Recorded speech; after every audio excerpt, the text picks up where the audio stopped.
recordar también, ¿no?, qué mujer éramos, o cómo eran nuestras antepasadas antes de la conquista, ¿no? Y bueno, me tocó a mí hacerla, pero podía haberla hecho cualquiera, porque simplemente he sido una recolectora de datos y de estudios que han hecho otras personas, ¿no?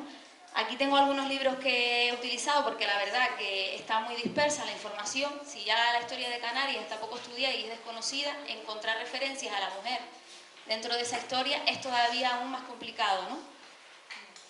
Y bueno, he usado diferentes libros, Historia de Nuestra Señora de Candelaria, que a pesar del título es un libro sobre historia sobre todo de Tenerife, por Fray Alonso de Espinosa. Como verán, casi todas las crónicas que tenemos van a ser de los religiosos que acompañaban a los conquistadores. He utilizado este, que es un poquito más actual también, he sacado algunos datos más actuales, el patrimonio indígena de las Islas Canarias, pero sobre todo he sacado información de artículos, algunos que tienen un poquito de información más novedosa. Sobre todo he utilizado este, La mujer en las sociedades indígenas canarias, que bueno, el título es prácticamente el mismo, y porque la información está bastante más ordenada y también se centra más en la información que hay sobre la mujer en concreto, ¿no?, en Canarias. Les recomiendo la lectura del libro para todas aquellas que quieran conocer más sobre este tema, pero se los recomiendo junto a otro artículo que me parece que es súper importante tener en cuenta las cuestiones que nos pone sobre la mesa Amelia del Carmen Rodríguez Rodríguez. El artículo se llama Cuestiones de sexo en arqueología, el pasado preeuropeo de las islas desde una perspectiva de género. Este artículo, aunque sea solo un artículo, tiene información que para mí fue valiosísima a la hora de hacer esta charla, ¿no?, o de recoger estos datos, porque me puso el punto de mira en otro lugar, ¿no? No está en internet, está en esta revista, que la casualidad es que en la revista El Pajar la produce la asociación Pinolere, ¿no?, Cultural Pinolere, o sea que nos la bajaron para si alguien la quería. El artículo está en esta revista. Así que nada, me disculpan si cometo algún error, si quizás alguna información que he recogido de estos libros quizás ya esté desactualizada, porque no soy estudiosa de esos temas. A lo mejor hay investigadoras aquí que incluso tienen más información, ¿no?, y la pueden aportar luego. Así que nada, primero que nada, pues disculparme por esto, porque seguro que digo cosas que a lo mejor ya están superadas, ¿no?, en arqueología y demás, porque hay estudios súper novedosos y súper recientes que no he tenido tiempo de hacer la comparativa, ¿no?, con lo anterior que nos han venido diciendo las investigadoras, ¿no? He cogido esta foto porque no sé si la han visto ya antes. Es una reconstrucción de el posible rostro que podría tener una mujer canaria indígena, ¿no?, antes de la invasión, que curiosamente la hizo una estudiante escocesa que se llama Karina Oswald, escaneando cráneos en 3D, con unos cráneos que estaban en la Universidad de Edimburgo, ¿no?, en el Museo Anatómico de la Universidad de Edimburgo, y ella es escocesa.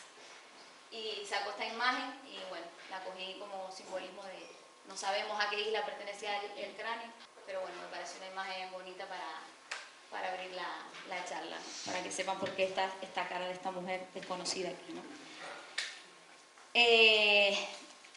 Cuando empecé a hacer la charla, la verdad que he encontrado muchísima información y me ha quedado súper extensa, y he visto que el tema de los matriarcados, que es en el que me quería centrar un poco a la hora de hacer este tema, es un tema súper interesante que genera muchísimos debates y que requiere mucha profundidad también y muchísimo tiempo.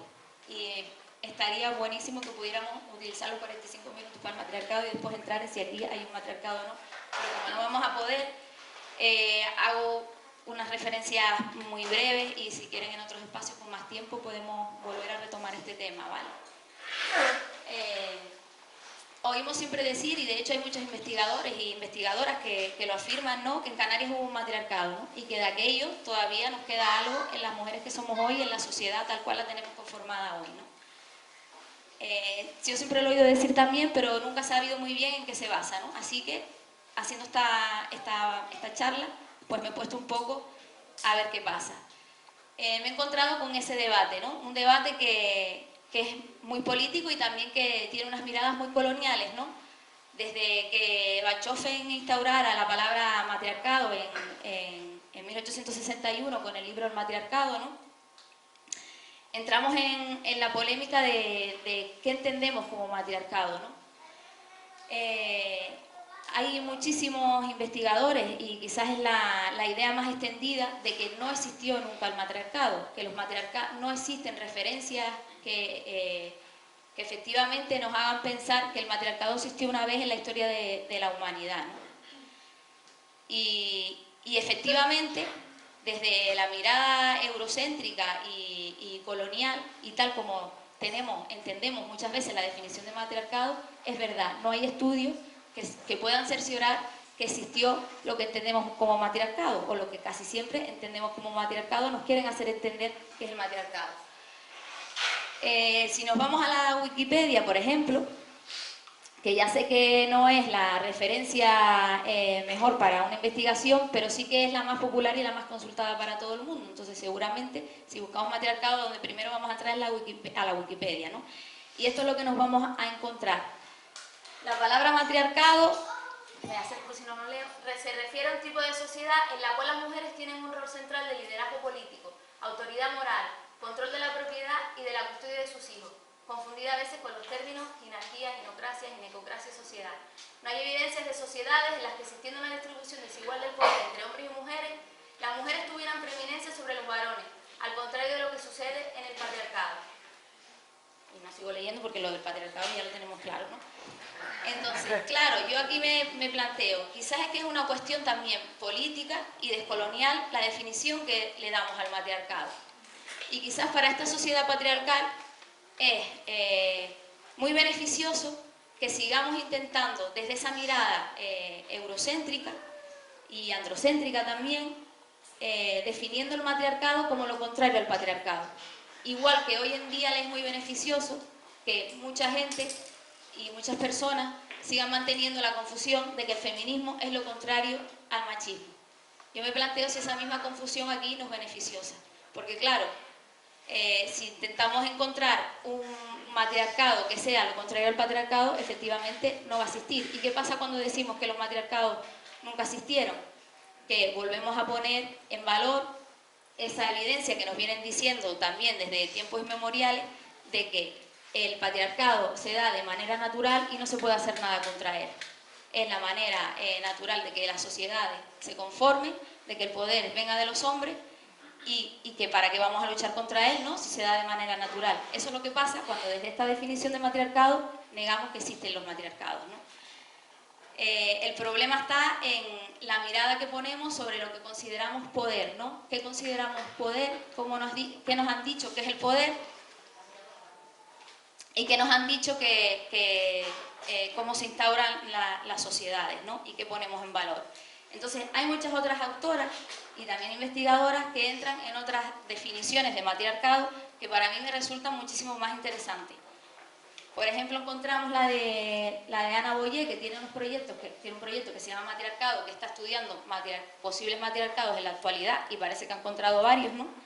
Y ella define el matriarcado como una sociedad donde la mujer ejerce el poder de forma no coercitiva, ¿no? Y que tiene una autoridad que está reconocida por toda la gente de su comunidad. Y que además ese poder no lo ejerce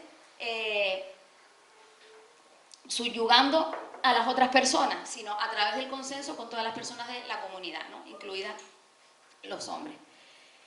Y después otras autoras, ¿no? Pues nos vienen también criticando desde hace muchísimo tiempo, sobre todo desde las decolonialidades africanas y demás, como Amadiun y Enreta, perdonen que tengan las notas, pero es que es muchísima información y si no es imposible acordarme de todo, que denuncian el entrocentrismo que hay también dentro de los estudios antropológicos y también incluso dentro del feminismo occidental, que sigue manteniendo que el matriarcado es el poder ejercido desde las mujeres, ¿no? Es decir, que el matriarcado es lo mismo que el patriarcado, pero con mujeres, simplemente para utilizarlo como argumento de que no es ley natural el patriarcado, ¿no? Y que eso también es una visión etnocentrista y colonialista, ¿no? Mantener esas definiciones, porque nuestra mirada está desde lo que el patriarcado nos ha dicho o nos ha hecho entender y la ciencia que tiene que ser el matriarcado, ¿no?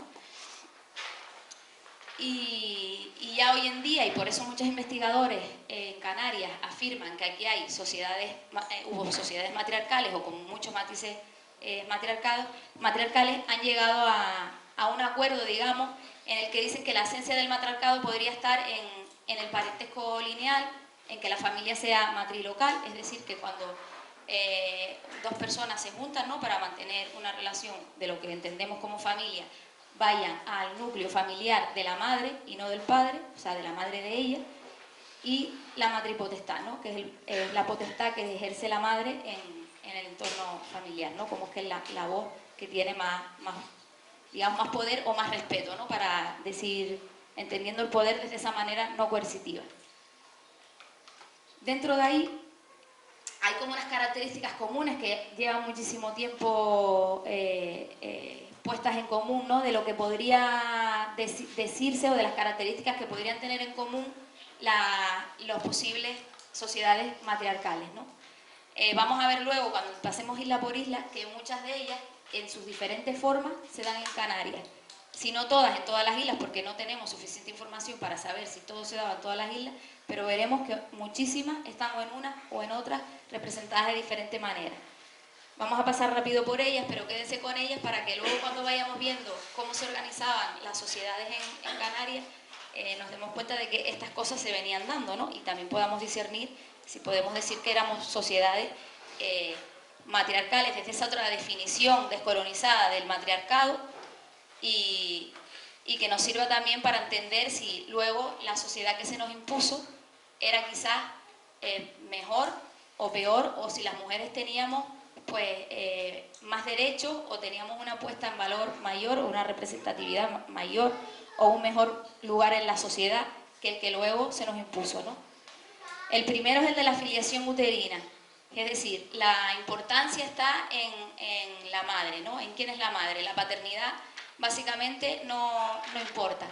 Puede ser una ejercida por la comunidad, la paternidad, o por la persona que en ese momento esté manteniendo pues una convivencia con la madre, ¿no? Asume el rol de padre y de cuidado, independientemente de si ese hijo considera que es suyo o no. Lo que importa es la madre, porque es la que se sabe siempre efectivamente que es la madre, ¿no? Lo segundo sería el rango, que los títulos y el estatus social se pasa al hijo del hermano, del padre, y no a los hijos propios. Es decir, si son un hermano y una hermana, al ser la filiación uterina y la herencia matrilineal también, se le pasaría a la hermana, por tanto, todas esas propiedades, esos valores o esos posibles títulos se pasarían a los hijos de ella, de su hermana, no a los hijos de él. ¿Vale? La herencia es matrilineal, que está muy ligado a esto, ¿no? Es decir, se transmite de la madre a los hijos, algunas sociedades a las hijas. Cuando se dice que si es la transmisión a las hijas, pues evidentemente es una sociedad más matriarcal que la que se transmite a los hijos, que eso sí pasaba en Canarias, ¿no? Aquí se transmitía de manera matrilineal, pero era a los hijos por lo general. Y la propiedad suele ser común, ¿no? Dentro de los clanes predomina digamos, la gestión, ¿no?, de las mujeres, pero la propiedad es de la comunidad, ¿no? Luego el prestigio mágico religioso, que está presente también en las islas, en muchísimas mujeres que hacían de oráculos, de consejeras, participaban en las funciones deliberantes, en las decisiones legislativas y demás. Vamos a ir viendo cómo esto también se daba, ¿no? Los dioses suelen ser femeninos. Aquí sabemos que sobre todo se adoraba al sol. Nuestras raíces son amazigh y el sol para los amazigh es femenino. Por eso hay tanta adoración a Majé como dios de la fecundidad y demás, que eso se entiende como algo que parte de lo femenino, ¿no? Entonces aquí por eso hay tantas representaciones al sol y hay tantas crónicas que dicen, ¿no?, que había adoración al sol porque se entendía como mujer, ¿no?, como en lo femenino, a diferencia de lo que pasa en muchos otros lugares, ¿no?, que vienen más de la mitología clásica. Y en el aspecto más asexual, si queremos llamarlo así, la mujer pues goza de una libertad muchísimo mayor que lo que se goza en las sociedades patriarcales, ¿no?, y occidentales, que luego colonizaron muchos territorios, ¿no? Una de las características es que se ejerce la poliandria, es decir, que la mujer es la que se puede casar con varios maridos, ¿no?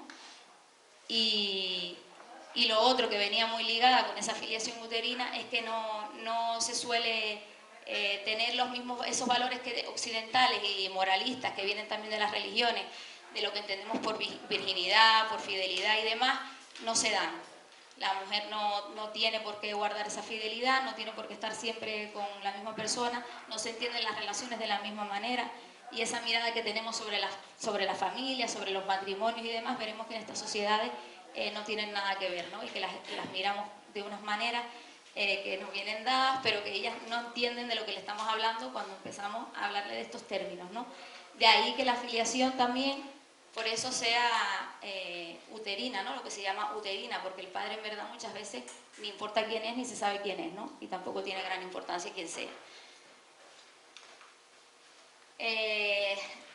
Voy a pasarme por alto esto para que podamos entrar en las características de cada isla. Voy a dar por sentado que todas tenemos unas nociones básicas sobre las sociedades indígenas canarias en general. Las tenemos un poco aquí, decir que evidentemente las islas fueron pobladas, se cree, por diferentes oleadas migratorias de Amasí, que fueron poblando las islas sucesivamente en diferentes etapas, ¿no?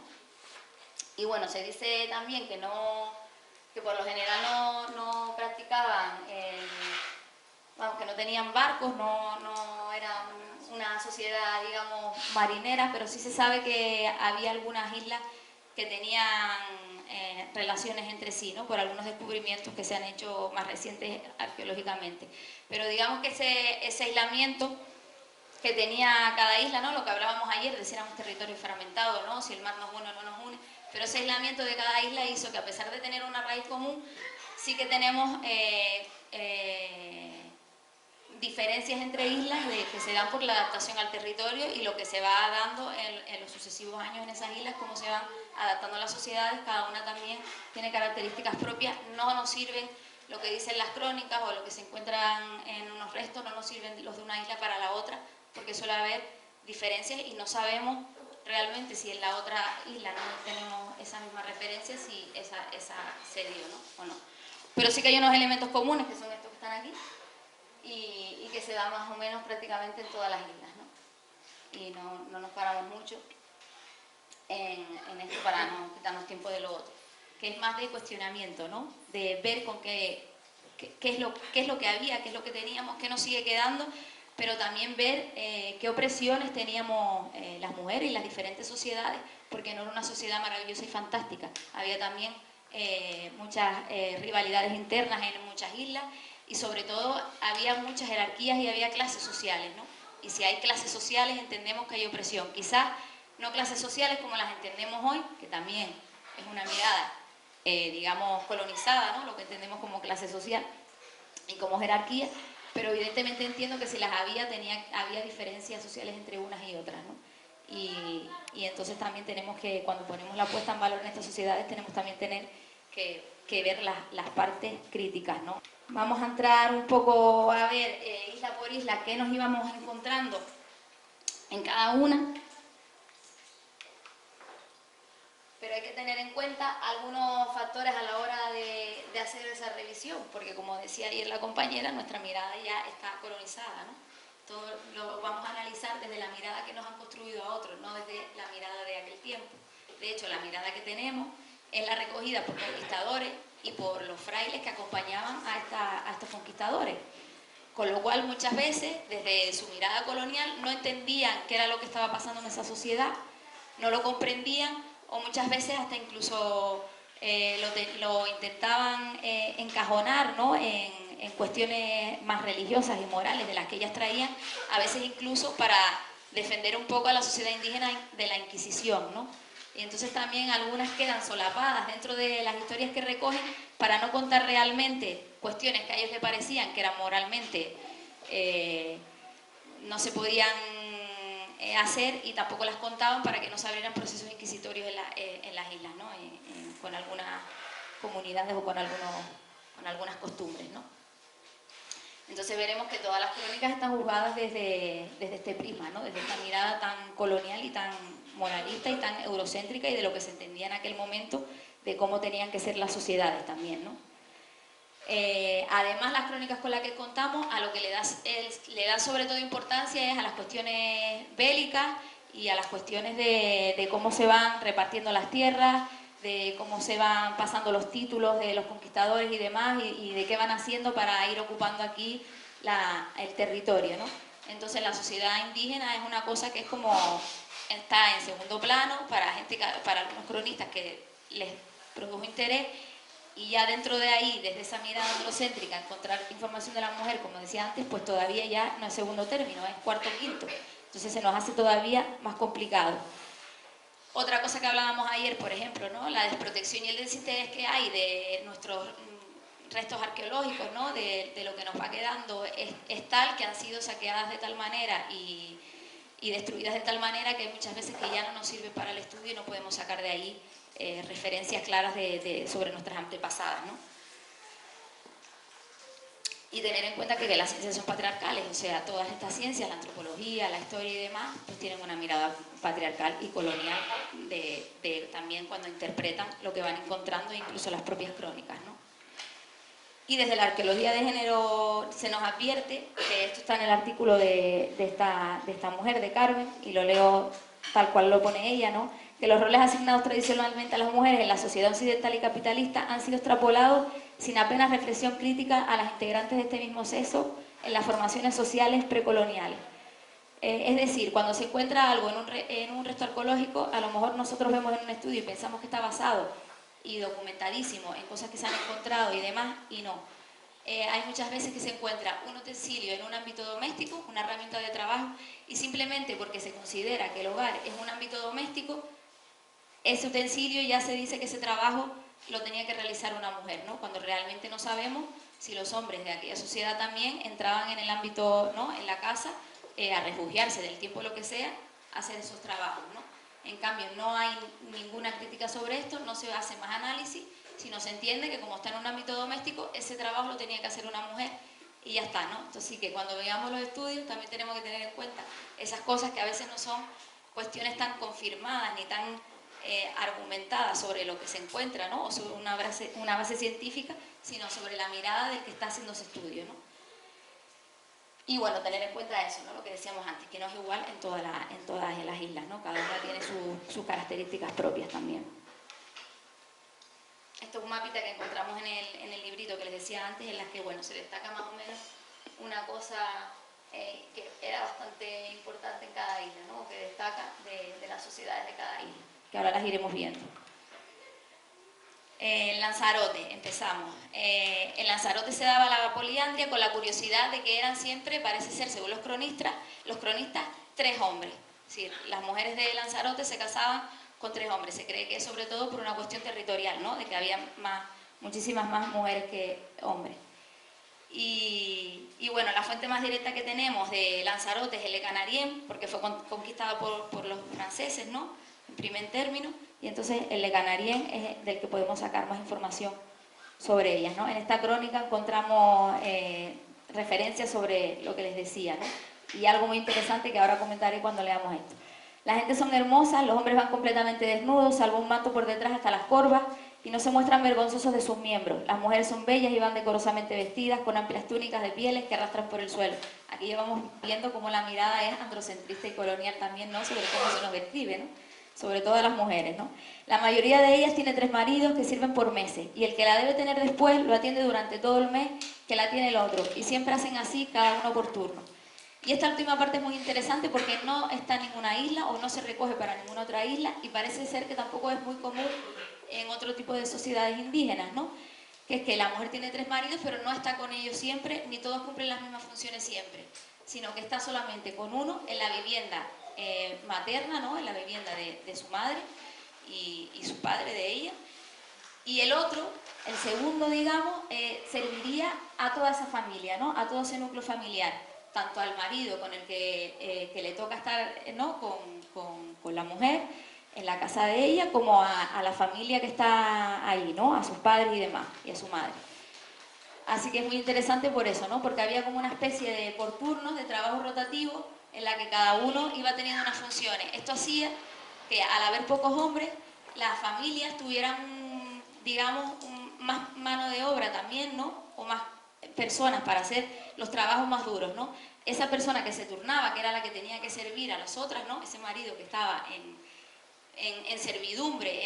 En ese mes era el que hacía los trabajos más pesados, ¿no? Y los que eran más lejos del hogar también, ¿no? La pesca, la ganadería, la defensa, todo eso, la ganadería, la agricultura, la defensa y demás, la hacía este marido, ¿no? Este hombre que era el que estaba sirviendo a los demás. Y esto era algo bastante interesante, ¿no?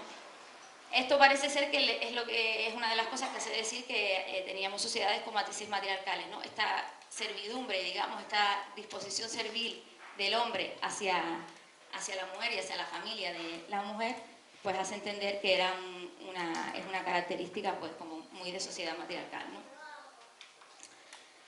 Después se daba la matrilinealidad de sucesión, que como veremos se da en casi todas las islas, es decir, todo el patrimonio cultural, de propiedades, de títulos y demás que hubiera, ¿no? Las diferentes jerarquías, se pasaba a través de la madre al hijo siempre, eso sí, ¿no? Si se pasaba a la hija era para que ella a su vez lo diera en herencia pues, a otro jefe de mando y demás, ¿no? Nunca a un poder de otra mujer. Luego existía, que está también en otras islas recogidos, la hospitalidad de helecho. Aquí decimos que es posible porque no está muy claro, a través de la leyenda de Ico, que no sé si todas la conocen, si no pues se puede buscar, ahora si no la cuento un poquito, aunque me parece que se me va a ir un montón el tiempo si me detengo mucho en todo, pero bueno. Lo que se cree es que en Lanzarote la hospitalidad de helecho, que era simplemente que cuando un invitado iba a tu casa, desde los cronistas lo cuentan así, ¿vale? Mi subjetividad evidentemente es otra, pero desde la crónica y desde lo que entienden los investigadores dicen que cuando alguien se alojaba en una casa, ¿no? Esto indígena, se ofrecía a la mujer, ¿no? El marido, vamos a hablar en estos términos porque, es decir, hablo en estos términos porque es lo que hablan las investigadoras, ¿vale? Y los investigadores. Yo hablaría en otros términos, pero no quiero meter mucho en mi subjetividad porque quiero que veamos lo que tenemos, ¿no? Lo que sabemos. Luego ya desarrollaremos nosotros lo que queramos a partir de ahí, ¿vale? El marido ofrecía a su mujer al invitado, ¿no? Y además hay en algunas islas se recoge que no lo podías rechazar porque era como una ofensa, ¿no? Rechazar esa hospitalidad que te daban de ofrecerte a la mujer. Yo eso de que fuera un ofrecimiento a la mujer, pues yo lo pongo en duda también, ¿no? Pues a lo mejor era ella la que decidía si cuando había alguien en su casa se quería mantener relaciones sexuales con él por lo que fuera, ¿no? O si ambos pues decidían tenerla y no había ningún problema de ningún tipo, ¿no? Pero bueno, desde las crónicas se recoge así, ¿no? Como que era un ofrecimiento del marido. En Lanzarote lo que pasa es que se cree que solo lo hacía el guanarteme. O sea, el guanarteme, en Lanzarote no era un guanarteme, digamos que era el jefe de la comunidad, ¿no? El jefe de la comunidad era el único que ofrecía a su mujer cuando se quedaba alguien en su casa que digamos que le entendía que era de igual jerarquía. La leyenda de Ico es porque en este caso se conoce a través de Sonsamas, ¿no? Que era el jefe, digamos, del territorio, de parte del territorio en ese momento, que ofreció a su mujer a un conquistador y de ahí se supone que nace la princesa, lo que se conoce como princesa Ico, ¿no? Y de ahí se saca un poco que existía la hospitalidad del hecho en Lanzarote, por eso no está muy claro, ¿no? Porque no se recoge al parecer en más sitios, ¿no? Y después una cosa muy curiosa que se da solo en Lanzarote es la crianza sin lactancia. Como ven ahí, si ¿lo pueden leer? Vale. Parece ser que no le daban el pecho. No, lo leo rapidito. Venga. Las mujeres tienen muchos niños muy hermosos y agradecidos, que son blancos como los nuestros, pero se ponen tostados a la intemperie por falta de vestidos. Ven que la colonialidad está presente todo el rato, ¿no? En esta isla las mujeres no tienen leche en sus pechos y alimentan a sus hijos con la boca, y por eso generalmente tienen el labio inferior más alargado que el superior, lo que resulta muy desagradable. En las otras islas no lo hacen así, sino que amamantan a sus hijos al pecho como se hace en tierra de cristianos. Vale, parece ser que efectivamente alimentaban a los hijos y a las hijas. Entiendo yo que en el labio inferior pues lo tenían que tener bastante alargado, porque según las crónicas y lo que las investigadoras han sacado después, parece ser que era algo que afeaba muchísimo a las mujeres y que entienden por eso quizás en las crónicas de Lanzarote sobre la conquista no se recojan muchas líneas sobre ese reparto de mujeres, ¿no? Indígenas y ese querer tener mujeres indígenas y llevarlas ¿no? y esclavizarlas y demás sexualmente, porque parece que esto, de que tuviera la boca así, echaba bastante para atrás, ¿no? Como que las afeaba, a su mirada las afeaba bastante, y en las crónicas no hay mucha referencia a esto, y creen que es porque las mujeres tenían esta característica de tener la boca bastante para adelante, lo cual me parece como un dato también curioso que yo desconocía completamente. Otras investigadoras dicen que también puede ser que lo hicieran no solo por la lactancia, sino que quizás que lo tuvieran tan abultado, tan deformado, era para evitar que cuando entraban en guerra los clanes rivales de diferentes islas, evitar el deseo sexual del otro clan, ¿no? Es decir, que se las llevaran, que las violaran, como pasa siempre pues, en las cuestiones bélicas, ¿no? Tanto de la conquista como en las precoloniales, ¿no? En las sociedades indígenas, que también podía ser... ¿Y lo de la hospitalidad entonces no se caería? La hospitalidad del hecho entre ellos. Pero es que no sabemos si, como dije antes, había jerarquía, no sabemos si la mujer que sería la mujer de Sonsamas, ¿no? Del jefe, hacía estas mismas prácticas, ¿no? Quizás no las hacía. Tenemos que tener eso siempre en cuenta, por eso lo dije al principio, ¿no? Que son sociedades jerarquizadas en las que también hay muchas diferencias a veces entre lo que hace la jerarquía superior o la jerarquía que tiene el poder de mando, ¿no? Que muchas veces era simplemente de gestión, tampoco lo entendamos como el poder que, ¿no? Desde los conquistadores lo atribuyeron o lo asimilaron a los reyes, ¿no? Los reyes de las islas, pero en verdad no ejercían, no eran los reyes católicos, por decirlo de alguna manera, ¿no? No era la monarquía que tenemos ahora, ¿no? También tenemos que... Es un trabajo súper complicado porque tenemos que estar todo el rato, todo lo que pensamos, de lo que leemos, tenemos a su vez que nosotras también ir limpiándolo, ¿no? Ir despojándolo de las cosas que nos han ido metiendo en la cabeza, ¿no? Porque si no nos surgen esas dudas que evidentemente no las sabemos, pero que tenemos que tener en cuenta. Es que, bueno, no estaba en la misma jerarquía, a lo mejor es que ella no tenía problema, ¿no? Si entendemos a lo mejor lo de la conquista, ¿no? Que era para que no las... Ella a lo mejor no tenía problemas de que la fueran a raptar y a violar, ¿no? Porque estaba en un espacio a lo mejor de mayor seguridad, no lo sabemos, y a lo mejor no tenía por qué hacer esas prácticas, ¿no?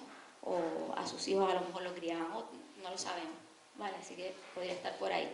Y aparte que los cronistas recogen lo que quieren recoger también desde su mirada.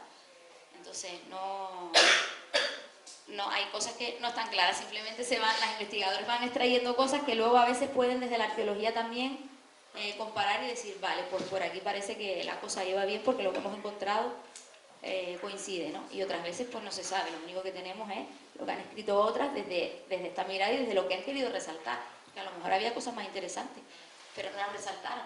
Si nos fijamos ahora en todo el recorrido que vamos a hacer, es muy desde el ámbito familiar, ¿no? Muy desde la sociedad enmarcada dentro del núcleo familiar, desde como ellas entendían también el núcleo familiar. Vamos a ver que no hay referencias desde otras miradas y otros ámbitos, ¿no? Dentro de los matriarcados vemos que sobre todo lo que hay es un enaltecimiento a la fecundidad, ¿no? Y un montón de magia, de espiritualidad y de cosmología hacia la fecundidad, ¿no? Y por eso también esa revaloración de la mujer es a través también de la fecundidad, ¿no?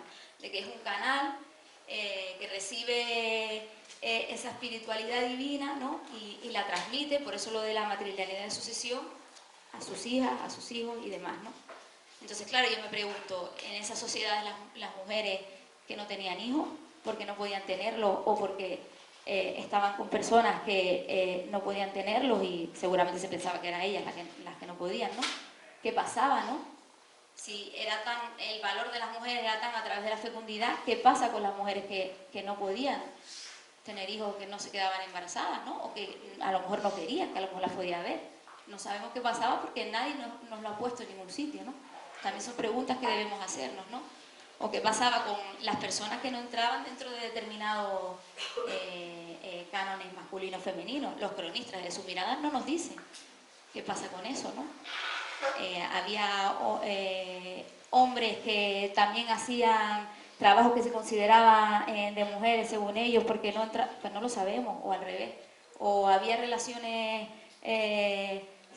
sexuales que no fueran heterosexuales, pues tampoco lo sabemos, porque desde una mirada de un fraile, pues a lo mejor aunque la hubiera no la iba a poner, ¿no? Entonces son como muchas preguntas que se nos quedan en el aire porque es imposible saberlas ya, porque tenemos todo tan perdido y como dicen las historias las escriben las que ganan, ¿no? las que llevan la victoria. Y nuestra historia pues ha sido escrita por quienes nos han colonizado también. Entonces sí, van a surgir muchísimas preguntas de las que no tengo respuesta. Ojalá las tuviera. Como dije, como no soy estudiosa, a lo mejor hay cosas que ya se saben y yo no sé porque yo no investigo estos temas, sino lo he hecho para esta charla. Fuerteventura, sobre todo tenemos las referencias de Tibiabén y Tamonante, ¿no? O sea que el poder y el prestigio que tenían las mujeres era muy fuerte. Eran las consejeras, eran oráculos, participaban en los rituales más importantes de la isla y bueno, según Abreu Galindo, a estas mujeres, a Tibiabén y Tamonante, Tamonante es la hija de Tibiabén, las tenían como a cosas venidas del cielo. Tanto era así, ¿no? Se parece, según los indígenas de Fuerteventura, el poder que tenían, que la isla estaba dividida en dos clanes, ¿no? Había dos jefes, digamos, en el territorio. Cuando vienen los conquistadores, antes de su llegada, Tibiabén y Tamonante, en unos rituales en los que Yose y Guise, que eran los jefes en ese momento, van a preguntarles a ellas pues, cuál es el devenir que les depara en las islas, ¿no? en su gobernancia. Y ellas le dicen que van a venir en sus casas blancas, que entiendo que puede ser por las velas, ¿no? Lo que ellas vieran y demás, si es que vieron, gentes de fuera y demás, que no las ataquen, que no las combatan, que van a traer cosas buenas, que si no va a haber sangre y demás, ¿no? Y bueno, ella los predice. En un principio estos jefes no les hacen ni caso, los conquistadores efectivamente llegan, hay muchísimas resistencia y van perdiendo todas las batallas contra los conquistadores. Entonces ellos piensan que es porque no han hecho caso a Tibiabén y Tamonante y que tienen una especie de mal augurio, ¿no? encima por no haber hecho caso y se rinden. Es tanto el poder que tienen estas consejeras, estas adivinadoras, Tibiabén y Tamonante, y es tanta la creencia que tienen en su poder que efectivamente les hacen caso y se rinden, ¿no? Y aquí tenemos las dos crónicas que se recogen cuando se rinden, ¿no? De ellos se dice, fue Dios servido, hubiesen pláticas por persuasión de las dos mujeres, Tibiabén y Tamonante, y se rindió y tornóse cristiano llamándose Luis. Y con Guise pues pasa básicamente lo mismo, ¿no? Y la crianza en Fuerteventura sí que era en el pecho, pero bueno, destaca sobre todo que parece ser que la gente iba desnuda, ¿no? Que no la complejaba su cuerpo, no la complejaba su desnudez, que luego todo eso, pues, tras la conquista, se va cambiando, ¿no? En Fuerteventura parece que no había agricultura y lo que más se suele destacar, tenemos muy poquitos datos sobre la isla, lo que más se suele destacar del papel de las mujeres es la crianza. Porque parece que como no había agricultura y demás, pues como que se daba por sentado, o se da por sentado que no hacía más nada, no sé. Bueno, vamos a ver. Bueno, estos son algunos ídolos que se han encontrado en la cueva de los ídolos, en la oliva, como veíamos.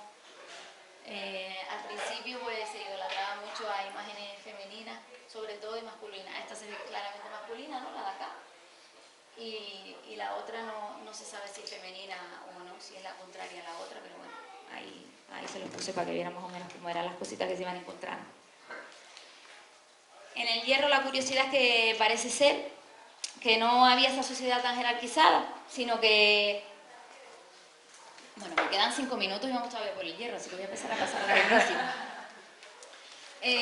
Prometo que podemos hacer esto cuando quieran, en donde quieran y ver todo por isla por isla.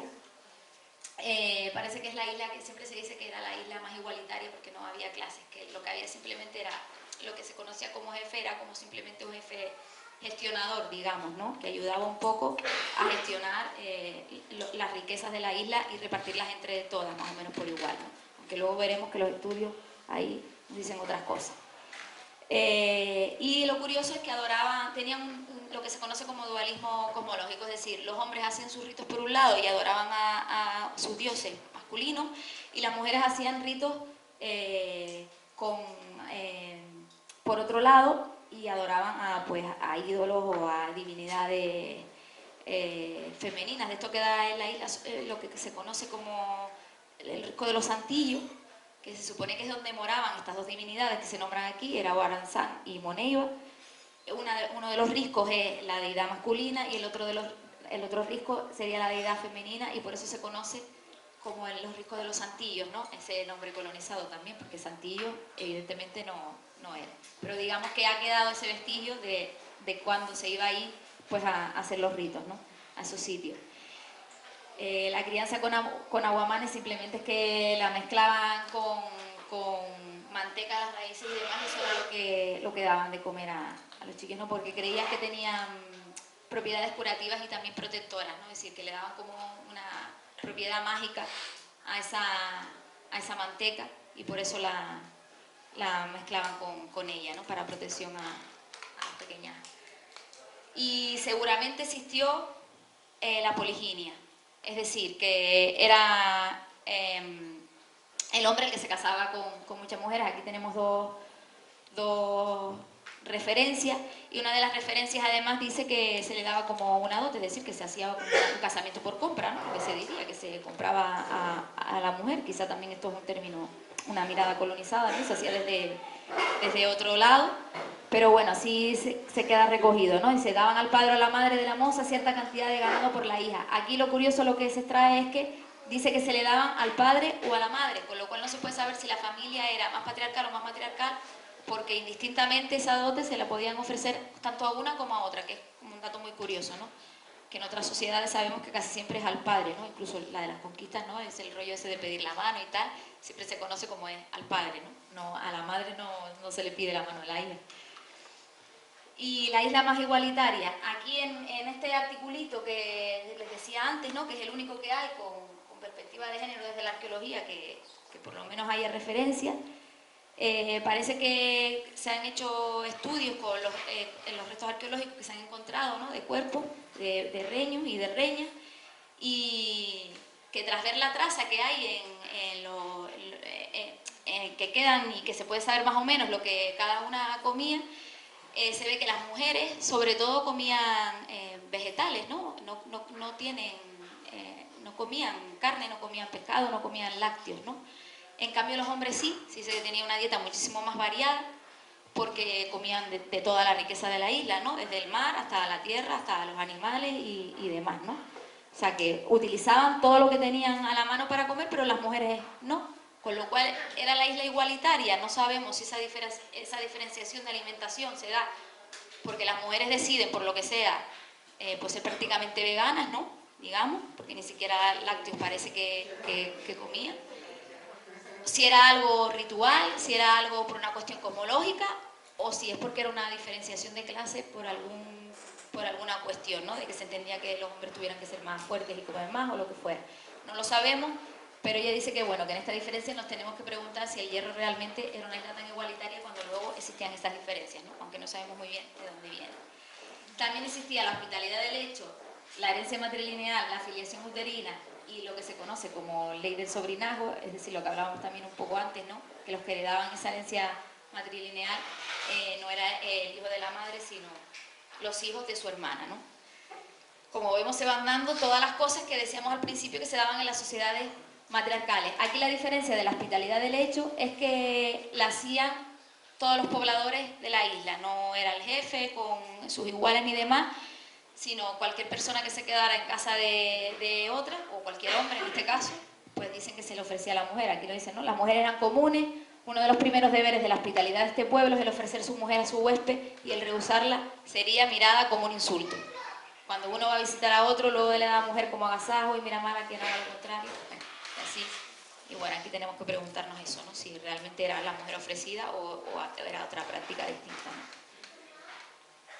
En La Gomera encontramos que había mucha libertad sexual, ¿no? Entendida, o promiscuidad, como dicen algunas investigadoras, y poliginia, ¿no? También, que eran los hombres los que se casaban con varias mujeres, de ahí que se diga, ¿no? Que había libertad sexual o promiscuidad, ¿no? Realmente se cree que es porque lo que existía debía ser esa poliginia, ¿no? Y la curiosidad de la desnudez, que parece que los homeros y las homeras, Torriani, conocemos este dibujo que lo hemos visto en millones de sitios, que es el que hace Torriani sobre la vestimenta, con lo cual se deduce que vestimenta tenía, pero parece ser que no la usaban demasiado. No sabemos si es que la usaban para ritos concretos o para cuando hacía frío o qué, pero en todas las crónicas aparece que están desnudas. Incluso en esta primera, que es Beatriz de Bobadilla, que es una princesa indígena rebautizada, si no recuerdo mal, rebautizada como Beatriz de Bobadilla, ella entró en esa jerarquía en la que se casó con un conquistador que tenía poder y tierras y demás, y entonces cuando él murió, ella se quedó ejerciendo el poder sobre todos esos bienes y además vendía esclavos canarios, ¿no? Vendía esclavos y esclavas canarias. Y esto que pone aquí es una defensa que hace de por qué vendió unos esclavos gomeros, ¿no? Y cuando ella se defiende de por qué vendió esos esclavos gomeros, lo que dice es, pues lo que decían ayer, ¿no? Como son animales, pues da igual, pues son animales porque no se bautizan, usaban nombres gentiles, vivían desnudos y tenían 8 o 10 mujeres. Entonces, claro que los venden como esclavos porque mira tú lo que hacen, ¿no? Que era un poco lo que veníamos hablando, lo que venía hablando ayer la compa, ¿no? Y bueno, la leyenda de la heroína Gomera es una cosa muy curiosa porque Martín de Cubas recoge, se me acabó el tiempo y estamos en la Gomera, no sé si vamos a poder hacer. Termina la Gomera, sí. Vale. La leyenda de la heroína Gomera simplemente que Martín de Cubas recoge que una mujer gomera se fue volando a la isla del Hierro, digamos, ¿no? Sobre Odre, ¿no? Iba volando sobre Odre y enseñó a los herreños y a las herreñas a encender el fuego. Y me pareció es como una leyenda de una heroína cultural que me pareció muy curiosa.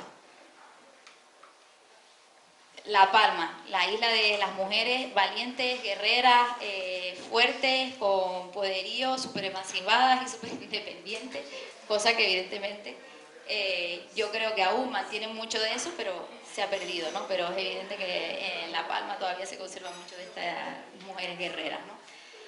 Y bueno, pasando rapidito, hay un montón de crónicas que encontramos sobre esto.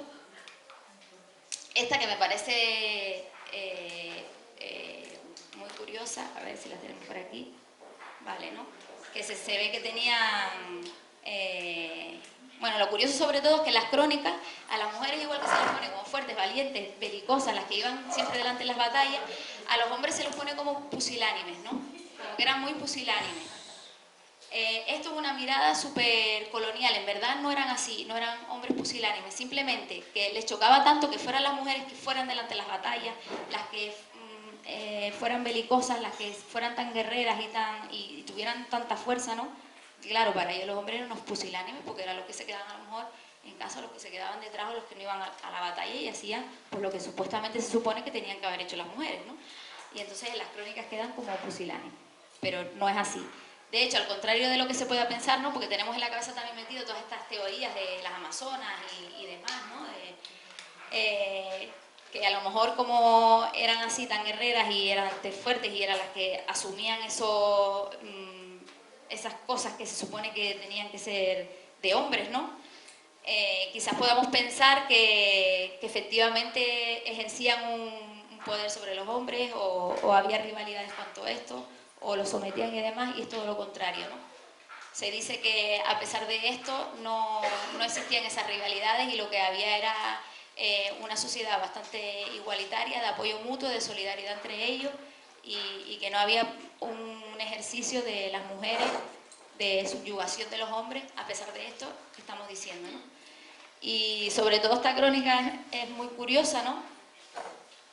Porque aquí vemos algo que no se recoge en las crónicas, ¿no? Que había mujeres que efectivamente decidían no contraer relaciones fijas con otros hombres, ¿no? Y que subvertían, a lo mejor incluso esa historia de la fecundidad y demás, pero que lo tenemos que ir sustrayendo de cosas como esta, ¿no?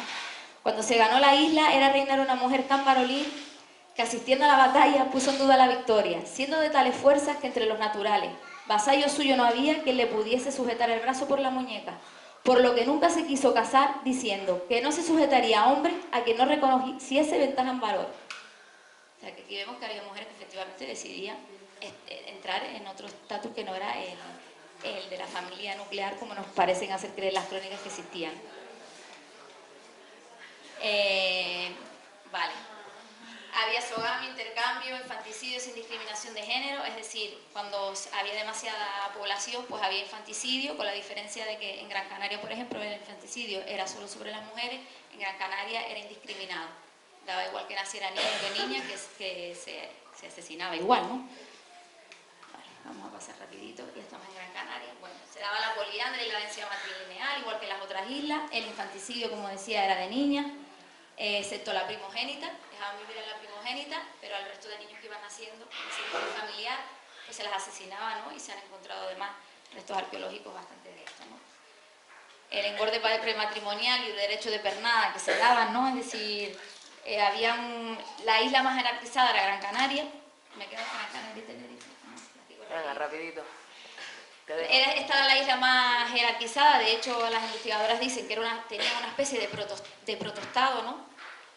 Y claro, había mucha rivalidad y había efectivamente muchas clases, ¿no? Entonces había una especie de jefes o caballeros, como nos ponen aquí, que era lo que se decía, que le quitaban la virginidad a todas las mujeres, ¿no? Antes de que pudieran pues, contraer matrimonio o estar con otros hombres y demás.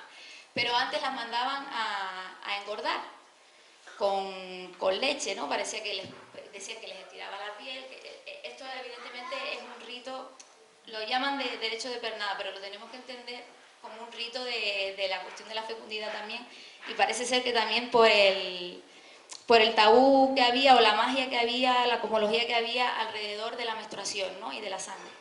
Y entonces por eso ese quitar la virginidad personas concretas a las mujeres, ¿no? Y que no todo el mundo tuviera ese contacto con la primera sangre, ¿no? Que se considera que cuando eres virgen sangras, que también sabemos que es una realidad. Y bueno, pone aquí, ¿no? Las engordan con leche hasta que se les pone la piel tan tersa como las de un higo maduro, pues mantienen que el vientre de las doncellas gordas se agrande y así puede dar a luz a robustos hijos. Cuando la doncella ha sido engordada, se la enseñan desnuda al jefe que la va a poseer y este le dice al padre cuando la considera suficientemente gorda. Después de esto, los padres hacen que se vaya al mar por un tiempo, cada cuántos días, cada ciertos días, hasta que pierde la gordura que le sobra. Por aquí, hasta gordofobia encontramos. Entonces se la lleva al jefe, que después que le ha quitado la virginidad, la devuelve pues, a su casa, ¿no? Está la hospitalidad del hecho también, como en otras islas, con la diferencia de que solo se hacía con el guanarteme. Es decir, cuando el guanarteme te visitaba, era cuando el hombre le ofrecía su mujer, ¿no? Lo curioso en esta isla es que si esa mujer tenía un hijo fruto de esa relación, ¿no? De la hospitalidad del hecho, un hijo o una hija, este no adquiría ningún título, aunque fuera el hijo del guanarteme, pero la mujer sí quedaba noble. Es como curioso, ¿no? Casi siempre lo que no importa es que la madre no decía, ah, es hijo mío, pues lo reconozco, si lo reconozco, si es que acaso lo reconozco. Pues no, él no se reconocía a los hijos ni a las hijas, pero ella se convertía en noble simplemente por haber tenido una hija con el guanarteme, que efectivamente era el que se le había traspasado a través de su madre pues toda la espiritualidad y toda la herencia cultural del territorio y mágico del territorio a través de su madre, ¿no? Aquí en la división sexual del trabajo, bueno, vamos rapidito, pero Gran Canaria es una isla, es de la que más tenemos información.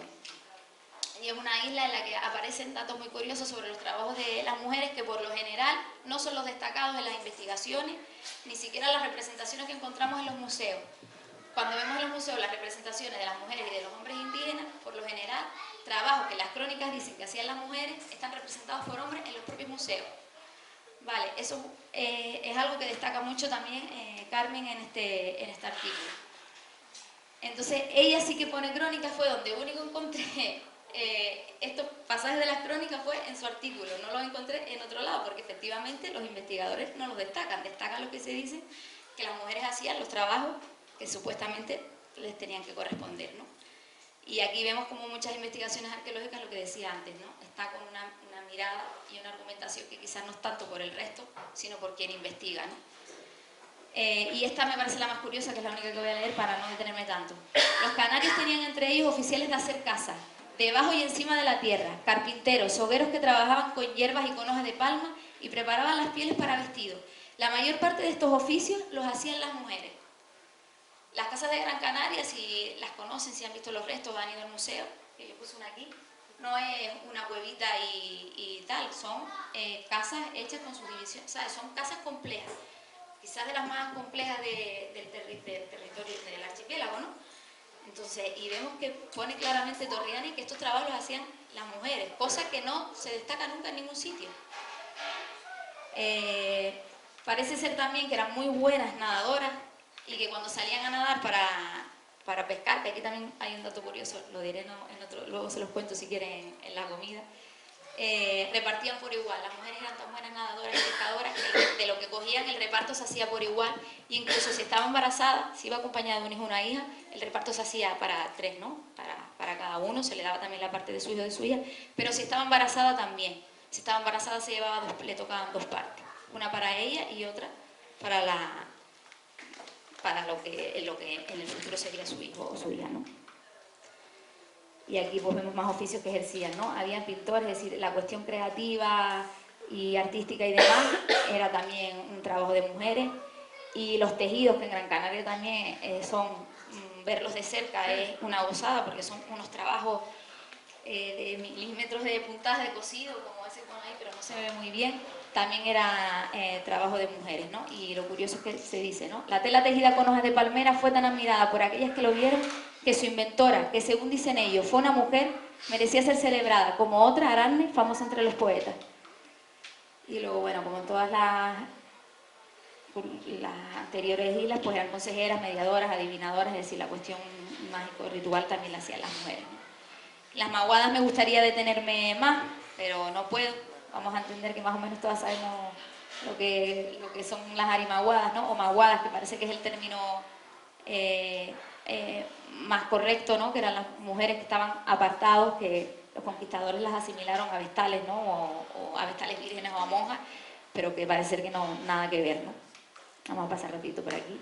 Y bueno, hay un autor, que es Francisco García Talavera, que bueno, cada uno le puede dar el valor que quiera a eso, pero me pareció como una cuestión curiosa, que él se pregunta si no pudo ser quizás una prostitución sagrada como la que se da en otras sociedades, que parece que guardan similitudes las prácticas de las arimaguadas con las de esas sociedades que también apartan a mujeres para los ritos, ¿no?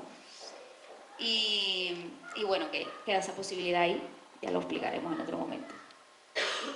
Y bueno, eso que había, ¿no? De mágico religioso y de tabú hacia la menstruación, pues hacía que hubiera baños purificadores también después de la menstruación, ¿no? Y demás.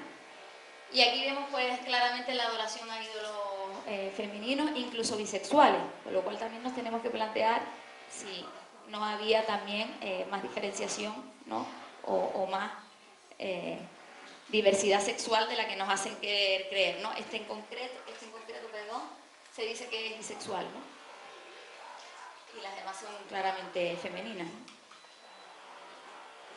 Y luego está la cueva de los candiles, que si no recuerdo yo mal, que me corrija alguna canariona, pero es lo que se conoce como la cueva del coño, ¿no? O yo estoy muy confundida. Es esta, ¿verdad? Entre algunos círculos se la conoce como la cueva del coño porque efectivamente está llena de coño. Esta es un dibujo de la cueva. Todos esos manchitas negras que ven, no sé si se dan bien, son triángulos que son coños. Es decir, es una cueva ritual. De rituales femeninos, digamos, y de fecundidad, pero total, ¿no? Que aquí podemos ver, ¿no? el valor de la mujer, ¿no? De nuestros rituales y eso. Y voy cortando, bueno. Las batallas, bueno, hacían de acompañamiento y auxilio, aunque hay estudios que dicen que no, que también podían participar de otras maneras.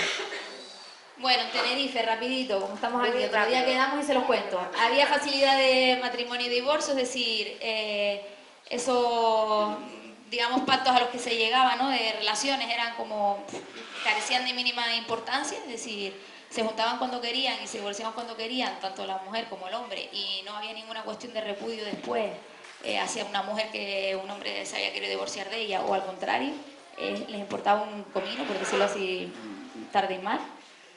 Y luego, en el tabú a la sangre, bueno, se habla mucho del respeto a la mujer en solitario. Es decir, cuando un hombre se encontraba por un camino una mujer, si estaba sola, no podía ni hablar con ella, ni mirarla, a no ser que ella le hablara, se dirigiera primero a ella, ¿vale? Que se cree que puede ser por un tabú también a la sangre y a la menstruación. Parece ser que podían haber posibles maguadas. Hay algunas crónicas y también desde la tradición oral, como esta que tenemos aquí, que saqué del libro de estudios de pastoreo de Cuscoy, que es algo bastante más reciente, pero que es curioso que quede en la tradición oral, ¿no? Que es de Hermenegildo Rodríguez Pérez, ¿no? En la entrevista él le dice, a las mujeres pequeñas, llamadas maguadas, o sea, él usa el término maguadas, que decían dicen los investigadores, que es el más correcto, ¿no? Que no las dejaban cazar porque echaban a perder la raza. Y esas maguadas eran las que estaban allí para repartir el grano. Esto lo he oído decir de mis antiguos. Como tengo buena memoria, las cosas importantes no se me olvidan nunca. O sea que también hay diferentes registros, ¿no? De que parece que posiblemente aquí también existieron.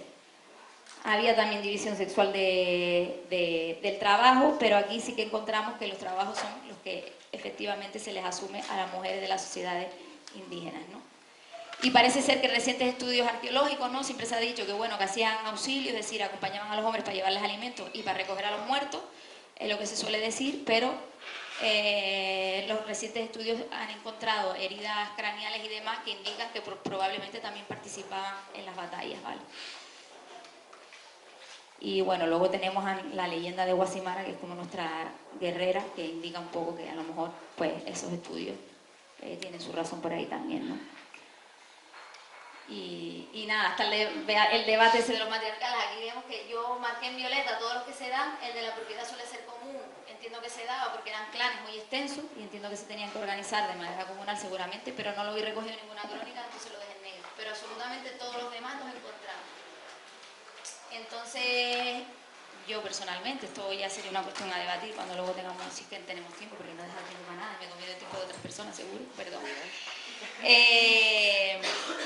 Que bueno, no sé si podemos decir que somos una sociedad matriarcal, porque cada isla es un mundo, pero creo que quedarnos en simplemente que era una sociedad matrilineal, como algunos investigadores e investigadores dicen, pues me parece que también es dejarlo demasiado vacío de contenido. Yo creo que podemos decir que tenemos bastantes matices de sociedades matriarcales vistas desde esa visión descolonizada de lo que es la matriarcalidad, ¿no? O de lo que queremos entender por matriarcalidad. Si no queremos decir que es sociedad matriarcal, yo creo que por lo menos que tenemos muchos elementos y muchos matices matriarcales. Yo creo que podemos